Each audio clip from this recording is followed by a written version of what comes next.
Hey, shalom, brothers and sisters. Welcome back. I thank you again for joining me. Today, I just wanted to do another introduction to the First Corinthians and Second Corinthians. Just do a little introduction for all you Bible beginners out there. Give you a little lowdown on what the books are about and other little tidbit information here. Okay, I'm gonna start with the first Corinthians right here. The book of First Corinthians was written in the period about 55 to 57 CE, the Common Era. The Apostle Paul wrote the book of First Corinthians as noted in chapter 1, verse 1 and chapter 16, verse 21. Clement of Rome and Polycarp, Ignatius, and Irenaeus also attribute First and Second Corinthians to Paul. His name comes from the Greek Paulos and means little. His Hebrew name was Saul or Shaul, meaning asked. This book was written to the assembly at Corinth during Paul's third missionary journey from the city of Ephesus, chapter 16, verse 8. The city of Corinth was a place of great commerce. It was also important to the pagan world. During Paul's writing, it had 12 pagan temples. Perhaps the most notable of these temples was one dedicated to Aphrodite, the goddess of love. At the writing of this book, Aphrodite's temple reportedly had 1,000 prostitutes. This religious debauchery only heightened the immorality that was already common in large ancient cities. From the narrative, it is clear that this depravity influenced the assembly at Corinth so significantly that they tolerated worse immorality than the pagans. Chapter 5, verse 1. Paul had a great deal of work to do in Corinth, and this epistle speaks about how wrong practices and behavioral sins.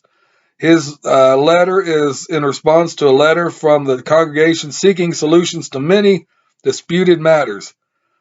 The Corinthian believers were a fractious congregation struggling with rivals, vying for position, indifference to immorality, and conduct unbefitting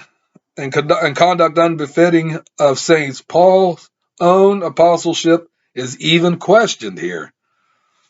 The book of First Corinthians offers many teachings about purity and Yahweh's heavenly ordained order with marriage.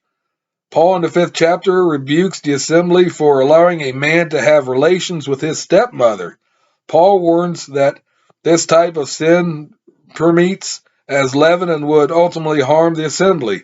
For this reason, it is imperative that the body of believers be morally upright.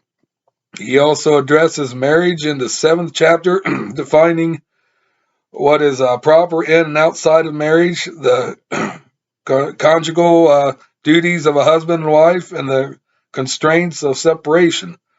He also deals with headship in the 11th chapter. Another key area addressed is proper behavior among believers, especially in relation to the assembly. He expounds on the resurrection in chapter 15, centering on Yeshua. Now we'll go to the 2 Corinthians, what it has to say. The book of 2 Corinthians was written between 55 to 58 CE, the Common Era. The Apostle Paul wrote the book of 2 Corinthians as noted in chapter 1, verse 1 and chapter 10, verse 1. In addition, Clement of Rome, Polycarp, Ignatius, Irenaeus also attribute 1st, 2nd Corinthians to Paul. This book was written to the assembly of Corinth during Paul's third missionary journey. Corinth was, of course, located between the Aegean and Adriatic Seas. Because of its strategic location, it was a place of great commerce. It's estimated that the population had 250,000 free citizens and about 400,000 slaves. In addition to its commerce, it's also important to the pagan world with 12 temples during time of Paul. Perhaps the most well-known temple, of course, is Aphrodite, like it said, and the other one. At the writing of this book, is reported that Aphrodite's temples employed 1,000 prostitutes. Solomon, in the first chapter of Ecclesiastes, stated that there is no new thing under the sun. Rather, in the 1st or 21st century, Paul's legitimacy as apostle of Yeshua, the Messiah, has been debated. In the 11th chapter, Paul defends his apostolic calling and authority. Additional evidence for Paul's apostleship is found in Acts chapter 9, 15, 19 through 31 verses, chapter 13, verse 2, chapter 18, 10, chapter 20, 27, and then in Romans 1, 1, Galatians 1, verses 11 through 20, Ephesians chapter 1, verse 1, Colossians 4, 16, and Peter 3, 15 through 16. According to the account of 2 Peter, many who are unlearned and unstable interpret Paul's epistles to their own destruction.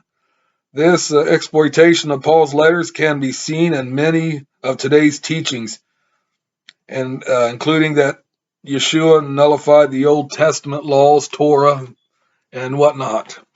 So that's just a little introduction to the 2 books of Corinthians, and I encourage you guys to, not only just the beginners, but the believers, to pick those 2 books and study them up and read them closely, study them, and I thank you again for joining me. That's all I wanted to bring about.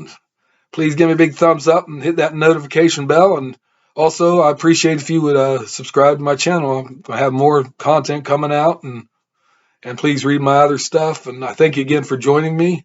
Till we meet again, peace out and shalom.